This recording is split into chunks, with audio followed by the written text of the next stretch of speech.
Hello दोस्तों, नमस्ते भाई। कैसे हैं आप सभी लोग? अच्छा। हेलो दोस्तों, नमस्ते भाई, कैसे हैं? बताइए। गुड इवनिंग भाई, गुड इवनिंग। कैसा महसूस कर रहे हैं आप स्टूडेंट्स? बढ़िया हैं?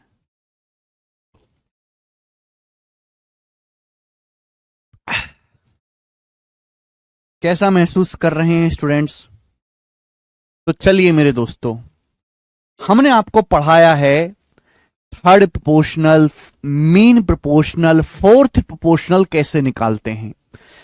ये कंसेप्ट आप सभी को समझ में आ गए?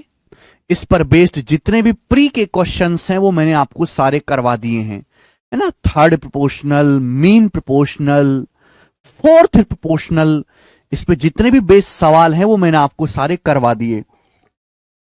देखिए बेटा, घर से पढ़ के आया करो, क्लास बिल्कुल मिस मत किया करो।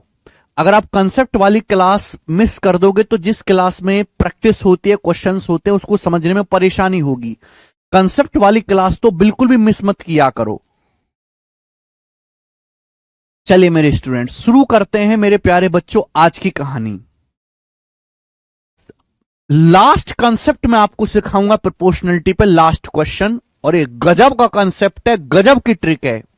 सवाल पढ़िए। सवाल यह है कि 103, 135, 110 और 144 में प्रत्येक संख्या में कौन सी संख्या जोड़ी जानी चाहिए जिसके परिणाम स्वरूप प्राप्त संख्याएं समानुपात में हो। आपके सामने चार संख्याएं दे रखी हैं, 103, 135, 110, 144 बोला है। इनमें से हर संख्या में कौन सा नंबर जोड़ा जाना चाहिए, ईच नंबर में कौन सी संख्या जोड़ी जानी चाहिए जिसके परिणाम स्वरूप जो संख्याएं आए वो प्रोपोर्शन में हो, वो समानुपात में हो। क्लियर है? सभी को सवाल समझ में आ गया? 103, 135, 110 और 144, इन चारों में हर एक संख्या में कौन सा नंबर ऐसा जोड़ा जाना चाहिए जिसके रिजल्टेंट जो नंबर आए वो समानुपात में हो। तो मैंने मान लिया मेरे दोस्तों एक्स, एक्स है। क्लियर है? आप बोलोगे हाँ सर, 103, 135, 110 और 144 हर एक में एक्स जोड़ा जाना चाहिए जिसके जो है रिजल्टिंग नंबर प्रोपोर्शन में हो। माना हर एक संख्या में एक्स ऐड करने पर जो रिजल्टेंट नंबर आते हैं वो समानुपात में होते हैं। मैंने ये मान लिया कि माना ऐसी संख्या एक्स है। तो बेटे 103 में एक्स जोड़ेंगे क्या हो जाएगा? 103 प्लस एक्स। प्रोपोर्शन का क्या मतलब होता है? जो पहली दो संख्याओं का रेशियो वही बाद की दो संख्याओं का रेशियो है। 135 में एक्स जोड़ेंगे क्या हो जाएगा बेटा? 135 प्लस एक्स बराबर होना चाहिए मेरे दोस्तों। किसके बराबर होना चाहिए? 110 प्लस एक्स, 110 प्लस एक्स और बटे बटे 144 प्लस एक्स, ये आ जाएगा। तो मुझे यहां से सॉल्व करके क्या निकालना है? मुझे यहां से सॉल्व करके एक्स का मान निकालना है। कृपया शांति से 15 मिनट मेरी बात सुने, 15 मिनट तक कुछ ना कहें। ठीक है जी? ध्यान से सुनिएगा मेरे प्यारे दोस्तों कि माना एक्स वह संख्या है जो इन में चारों में ऐड करने पर जो रिजल्टिंग नंबर होंगे वो प्रोपोर्शन में होंगे। तो 103 प्लस एक्स बटे 135 प्लस एक्स बराबर हो जाएगा 110 प्लस एक्स बटे 144 प्लस एक्स। मुझे यहां से सॉल्व करके एक्स का मान निकालना है। अब इस सवाल को करने के मेरे दोस्तों यहां पर तीन तरीके बनते हैं सॉल्व करने के। पहला तरीका मेरे दोस्तों यहां पर है ऑप्शन मेथड। पहला तरीका है मेरे दोस्तों ऑप्शन मेथड, कि भाई मैं यहां से सॉल्व ही नहीं करता, मैं ऑप्शन से चेक कर लेता हूं। मैं यहां पर ऑप्शन से चेक कर लेता हूं, जो ऑप्शन सेटिस्फाई हो करेगा वो इसका आंसर हो जाएगा। जो ऑप्शन इसको संतुष्ट करेगा वो इसका आंसर हो जाएगा। आप ऑप्शन से चेक करके बताओ। कुछ बच्चे बता भी रहे हैं कौन सा सेटिस्फाई कर रहा है, जल्दी से बताओ। 12, 12 रखने पर सेटिस्फाई नहीं हो रहा है। 15 रखने पर भी नहीं होगा मेरे दोस्तों। 9, 9 रखने पर संतुष्ट हो रहा है। 9, अगर मैं 9 रख रहा हूं तो सेटिस्फाई हो रहा है, मैं 9 रखूंगा। 103 में 9 जोड़ेंगे 112, 135 में 9 जोड़ेंगे 144, 110 में 9 जोड़ेंगे 119, 144 में 9 जोड़ेंगे 153। बताओ किससे जा रहा है? अगर यहां पे गौर से देखो मेरे दोस्तों, तो ये 16 से जा रहा है, 16 सत्ते 112, 16 निम्न 144, 17 से जा रहा है, 17 सत्ते 119, 17 निम्न 153। देखो 7/9, 7/9, लेफ्ट साइड राइट साइड बराबर हो गया। तो बाई ऑप्शन जब मैंने चेक किया तो x बराबर 9 यहां पे सेटिस्फाई कर रहा है और ये इसका आंसर हो जाएगा, x बराबर 9। तो पहला तरीका है ऑप्शन मेथड, कि आप ऑप्शन से चेक कर करके देखो, जो ऑप्शन संतुष्ट करे वो आंसर है। जब मैंने 9 रख के देखा तो सेटिस्फाई हो रहा है, संख्याएं समानुपात में बन रही हैं, ये हो जाएगा। ठीक है जी, आप बोलोगे हां जी सर बिल्कुल सही। आगे चलते हैं, ठीक है। ऑप्शन मेथड देखो मेरे दोस्तों, ऑप्शन मेथड जो है वो टाइम टेकिंग प्रोसेस है ना, हर एक ऑप्शन को चेक करना बहुत टाइम लग जाएगा। तो दूसरा रास्ता क्या है मेरे दोस्तों, दूसरा रास्ता है क्रॉस मल्टीप्लाई। आप इनकी क्रॉस मल्टीप्लाई करो ऐसे, आप इनकी क्रॉस मल्टीप्लाई करो मेरे दोस्तों, ऐसे ऐसे आप क्रॉस मल्टीप्लाई करिए, क्रॉस मल्टीप्लाई करो तो शायद एक आध साल में आपका आंसर आ ही जाएगा। तो दूसरा तरीका तो बिल्कुल बेकार है, दूसरा तरीका तो बिल्कुल बेकार है। अब मैं यहां पे आपको तीसरा और असली मेथड सिखाऊंगा जो आपको सोचना है, और ये शॉर्टकट भी है, ट्रिक भी है, ये शॉर्टकट भी है, ये ट्रिक भी है मेरे दोस्तों। बेसिकली गौर से देखो तो ये दोनों फ्रैक्शन है जो आपस में बराबर हैं। मुझे इन फ्रैक्शन में से सॉल्व करके एक्स का मान निकालना है। कंपेंडो डिविडेंडो लगाओगे तो भी हो सकता है मेरे प्यारे भाई, लेकिन मैं बेहतर चीज आपको बताता हूं, सुनिए। कंसेप्ट कंसेप्ट नंबर सिस्टम का एक कंसेप्ट हम इस्तेमाल करेंगे यहां पर सॉल्व करने के लिए, नंबर सिस्टम का एक कंसेप्ट इस्तेमाल करेंगे, ठीक है ना। चलिए स्टूडेंट, आप मुझे बताओ कि 20/32 20/32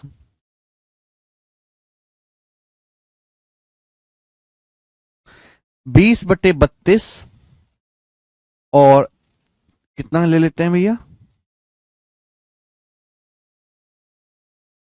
4 ये ले लेते हैं हम 30/48, 30/48, ठीक है। क्या ये दोनों फ्रैक्शन सेम है कि अलग अलग हैं? जल्दी से बताओ। आपके सामने दो फ्रैक्शन लिखी हुई हैं, ध्यान सुनिएगा, आपके सामने यहां पर दो फ्रैक्शन लिखी हुई हैं। क्या ये दोनों फ्रैक्शन सेम है कि अलग अलग? बेटा बहुत मुश्किल बात समझा रहा हूं, बहुत मुश्किल बात। हाथ जोड़ के रिक्वेस्ट है कि अपने हलक में जमान को अंदर रख के कृपया मेरी बात को सुन लो, और कोई कमेंट मत करो, कुछ मत पूछो, केवल समझने पे ध्यान दो प्लीज। थोड़ी देर शांति से सुन नहीं सकते आप बातों को? मैं आपके सामने दो फ्रैक्शन लिखी हुई हैं, 20/32, 30/48। क्या ये दोनों फ्रैक्शन सेम है कि अलग अलग हैं?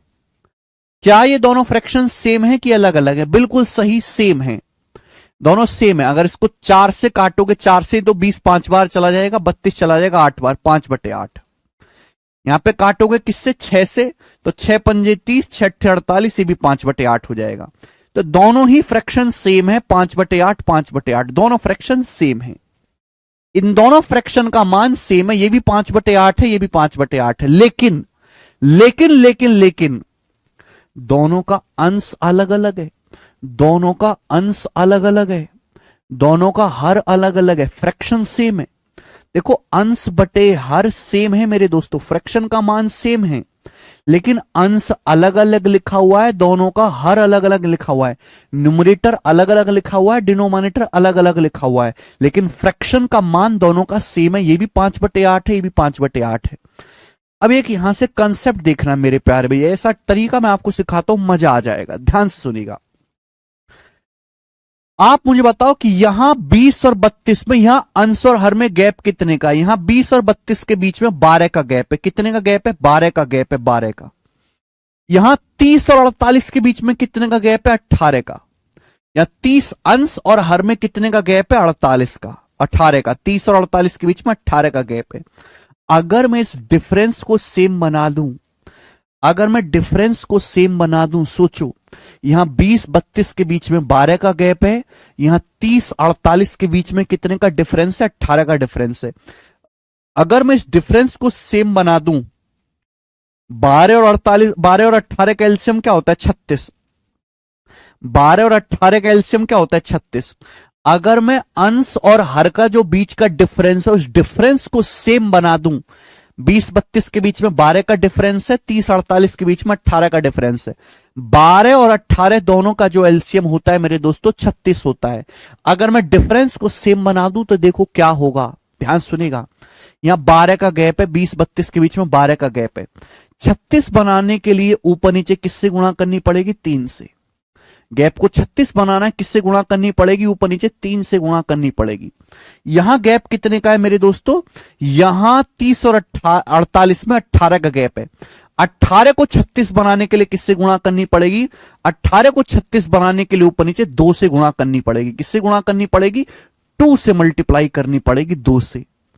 तो मैंने गैप सेम बना दी, यहां भी 36 का गैप हो गया, यहां भी आंसर में 36 का गैप हो गया।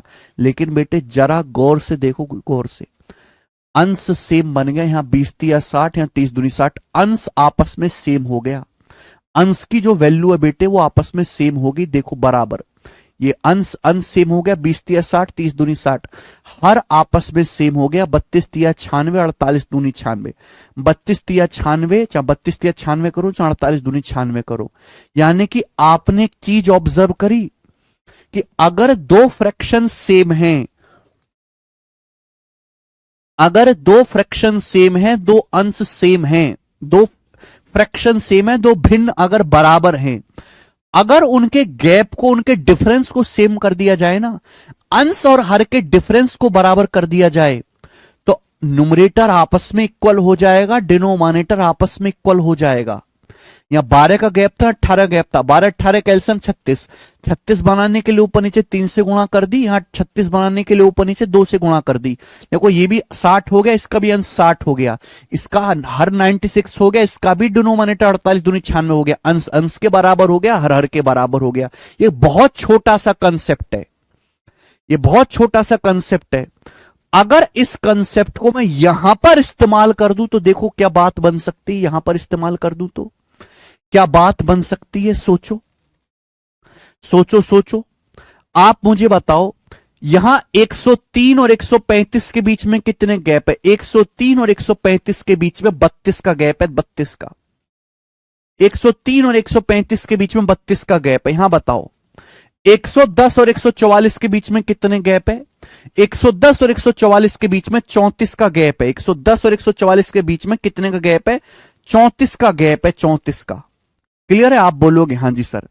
103 और 135 के बीच में 32 का डिफरेंस है, 110 और 144 के बीच में मेरे प्यारे भाई 34 का डिफरेंस है। तो मुझे डिफरेंस को सेम बनाना है, डिफरेंस को सेम बनाना है, बराबर करना है। मैंने क्या सिखाया है? मैंने ये बताया कि अगर सम को सेम करना है तो सम से रिवर्स मल्टीप्लाई कर दो, अगर डिफरेंस को सेम करना है तो डिफरेंस से रिवर्स मल्टीप्लाई कर दो, अगर मुझे डिफरेंस को बराबर करना है तो डिफरेंस से उल्टी मल्टीप्लाई कर दो। यानी कि पहली फ्रैक्शन में 34 से गुणा कर देंगे, दूसरी फ्रैक्शन में 32 से गुणा कर देंगे। क्लियर है? आप बोलोगे हां जी सर बिल्कुल सही।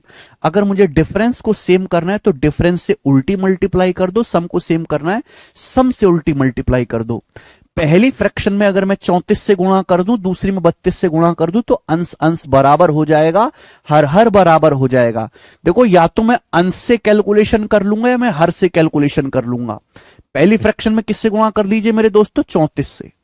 दूसरी फ्रैक्शन में मेरे दोस्तों किससे गुणा कर दीजिए मेरे प्यार में? 32 से।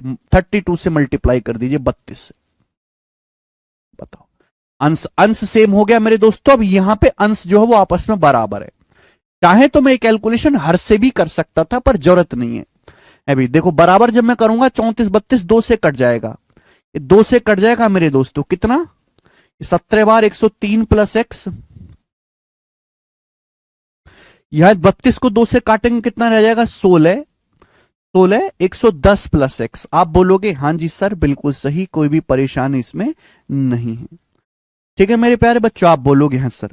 17 की 103 में गुणा करेंगे 1751।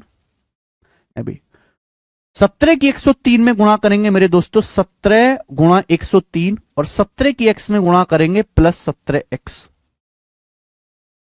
मैं पूरी गुणा करके लिख दे रहा हूं। 17 की 103 में गुणा करेंगे 1751 प्लस 17 की x में गुणा करेंगे 17x बराबर 16 की 110 में गुणा करेंगे 1760 और 16 की x में गुणा करेंगे 16x। इधर आएगा 17x माइनस 16x, x इधर आएगा मेरे प्यारे भाई। 17x माइनस 16x, x ये उधर चला जाएगा। 1760 माइनस 1751, ये कितना आ गया, घटाने पर 9 आ गया और ये इस सवाल का आंसर हो जाएगा। ये हुआ बेटा सॉल्व, ये सॉल्व हो गया। समझ में आया? किसी को कोई डाउट?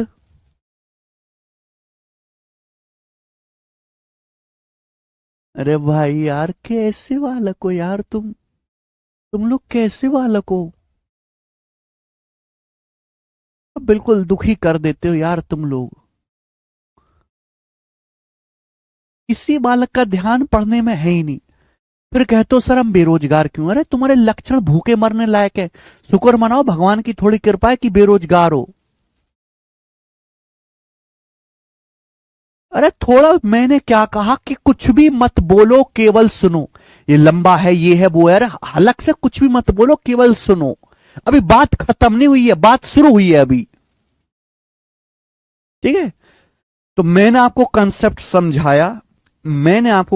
समझाया, कि अगर दो फ्रैक्शन सेम हैं, उनके डिफरेंस को सेम अगर बना लिया जाए तो अंश आपस में बराबर हो जाएगा, हर आपस में बराबर हो जाएगा। मैंने इसी चीज का इस्तेमाल यहां पे किया कि भाई यहां से कैंची की गुणा करके मैं एक्स का मान निकालूं, बहुत मुश्किल काम है। तो मैंने क्या किया, यहां 32 का गैप है, यहां 34 का गैप है। डिफरेंस को सेम बनाना है तो उल्टी मल्टीप्लाई कर दो, यहां 34 से गुणा कर दो, यहां 32 से मल्टीप्लाई कर दो। अंश अंश के बराबर हो जाएगा, हर हर के बराबर। जब मैंने अंश को इक्वल किया मेरे दोस्तों, सॉल्व करने पर एक्स का मान 9 आ गया। आप बोलोगे हां जी ये शॉर्टकट है बेटा, ये शॉर्टकट है। समझ में आई बात? क्रॉस मल्टीप्लीकेशन मेथड से आप करते, क्रॉस मल्टीप्लाई करते, बहुत ज्यादा समय लगता, होता भी नहीं कभी सॉल्व पेपर में। आपने यहां पर एक और एक 2 स्टेप में आंसर निकाल दिया, लेकिन इस शॉर्टकट को भी और शॉर्ट करेंगे। ये तो हो गया शॉर्टकट, इस शॉर्टकट को भी और शॉर्ट करेंगे। सोचो, ध्यान से सुनिएगा मेरे प्यारे भाई, शॉर्टकट का भी शॉर्टकट निकालेंगे। ध्यान से सुनेगा सभी लोग, ध्यान से सुनेगा मेरे दोस्तों, ध्यान से।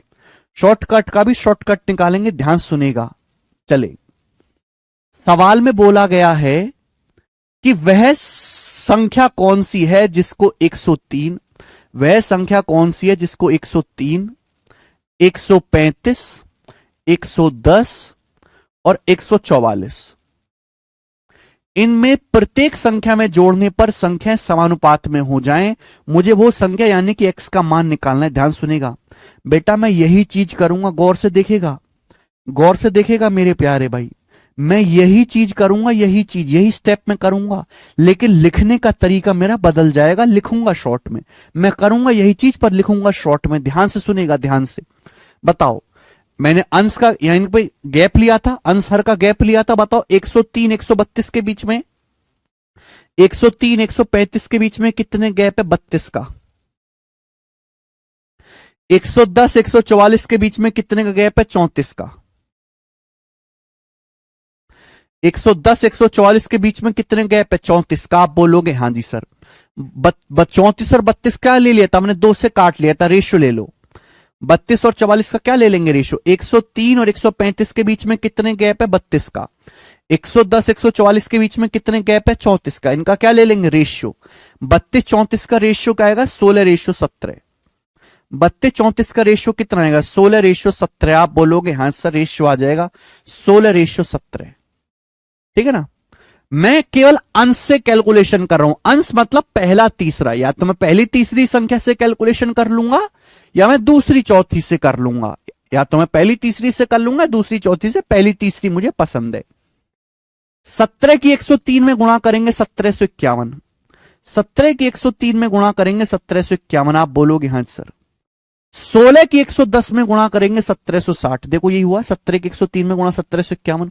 16 की 110 में गुणा करेंगे 1760।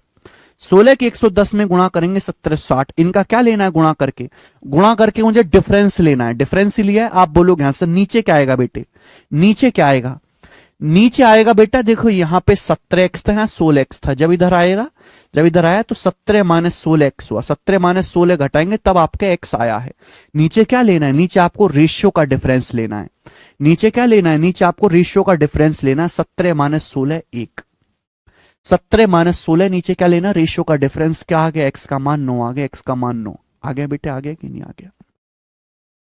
इस चीज में और इस चीज में कोई फर्क नहीं है, बिल्कुल सेम ही है।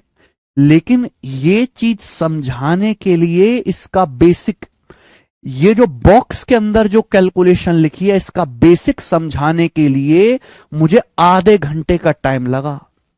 मैं चाहता तो कि सीधा ये भी कह सकता था, हाँ बेटे, मैं चाहता तो ये भी कह सकता था, आजा, जब भी ऐसे सवाल है ऐसे ऐसे गुणा कर लिए उत्तर आ जाएगा, ऐसे कर लिए, ऐसे कर लिए, गुणा कर लिए, उत्तर आ जाएगा। लेकिन तुम्हें जिंदगी में कभी पता नहीं लगता कि ऐसा क्यों हो रहा है। इस बात को समझाने के लिए सबसे पहले नंबर सिस्टम का ये कंसेप्ट समझाया गया, ठीक है। उसके बाद आपको ये कैलकुलेशन करके बताई गई।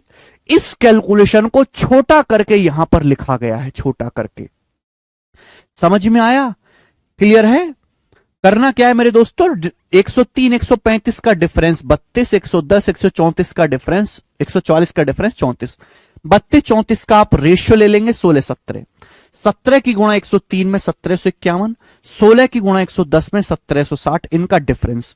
नीचे क्या आएगा? नीचे आएगा रेशियो का डिफरेंस। 16 और 17 का डिफरेंस 1, डिफरेंस मतलब बड़ी में से छोटी संख्या घटा लो, 1 बराबर क्या आ गया? 9। एक्स का मान आ गया मेरे दोस्तों 9। ठीक है भैया, एक सवाल और करेंगे, बिल्कुल पक्का हो जाएगा। ये देखिएगा मेरे दोस्तों, सवाल नंबर 109, देखो जल्दी से। सवाल नंबर 109 आपके सामने बिल्कुल ऐसा ही क्वेश्चन है, सुनिएगा। बोला है, जब x को 9, 15, 21 और 21 प्रत्येक में जोड़ा जाता है तो संख्याएं समानुपात में होती हैं। संख्या 3x माइनस 2 और 5x प्लस 4 का मीन प्रोपोर्शन ज्ञात कीजिए। आपसे क्या पूछा है? 3x माइनस 2 और 5x प्लस 4 का मीन प्रोपोर्शन पूछा है। मीन प्रोपोर्शन क्या होता है? मीन प्रोपोर्शन होता है root A B, root 3x minus 2, root 3x minus 2 into 5x plus 4। आपसे ये पूछा गया है, दो संख्याओं का मीन प्रोपोर्शन क्या होता है? Root A B. आपसे सवाल में ये पूछा गया है। जाहिर सी बात है, क्वेश्चन सॉल्व करने के लिए x का मान निकालना पड़ेगा। क्या बोला है? बोला है कि जब x को 9, 15, 21 और 31 प्रत्येक संख्या में जोड़ा जाता है तो संख्याएं समानुपात में होते हैं, प्रोपोर्शन में होती हैं। x को ईच नंबर में ऐड करने पर रिजल्टिंग नंबर प्रोपोर्शन में होते हैं। x का मान क्या होगा? x का मान क्या होगा? क्या शॉर्टकट सिखाया? बेसिक गया तेल लेने, अब बेसिक पढ़ लिया आपने एक बार, अब शॉर्टकट ही लगाना है। 9 और 15 का डिफरेंस कितना है? 6। 21 और 31 का डिफरेंस कितना है? 10। रेशियो ले लीजिए। 6 और 10 का डिफरेंस कितना है? 3 5, 2 3 6, 2 पंजे 10, 3 5। आप बोलोगे हां जी सर बिल्कुल सही, 3 5। ऐसे क्रॉस मल्टीप्लाई करेंगे। 5 नाम 45, 21 दिया 63, 45 और 63 का डिफरेंस पहले तीसरे में करनी है। 5 नाम 45, 21 दिया 63, 45 और 63 का डिफरेंस 18। नीचे क्या आएगा? नीचे आएगा रेशियो का डिफरेंस। रेशियो का डिफरेंस 2, 5 और 3 का डिफरेंस 2, ये 9 आ गया x का मान। बताओ, अब तो किसी को लंबा नहीं लग रहा? अब तो किसी को लेंदी नहीं लग रहा? तो बेटा बात पूरी होने तक का इंतजार किया करो, बीच में बकर बकर बकर बकर मत किया करो, पहले हमें पूरी चीज समझाने दिया करो। और संतुष्टि नहीं पड़ती आत्मा में, बीमारी है कोई शांत ना रहने की, तो मैं सीधा शॉर्टकट बता दूंगा, फिर बेसिक को भूल जाओ आप। बेसिक भी पढ़ना है, शांत भी नहीं रहना है, तो कैसे काम चलेगा?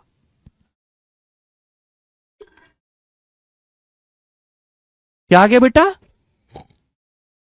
सॉल्व करने पर x का मान आ गया 9। आपसे क्या पूछा? इनका मीन प्रोपोर्शन यहां रख दीजिए मेरे दोस्तों। x की जगह 9 रखेंगे तो अंडर रूट 9 3 27 माइनस 2 25 इंटू 9 पंजे 45 4 49, 25 का अंडर रूट 5, 49 का 7, 5 7 35, तो 35 सवाल का आंसर आ जाएगा। ए ऑप्शन एकदम ठीक है, ए ऑप्शन करेक्ट है। बात आई समझ में? कितना प्यारा जबरदस्त सवाल था।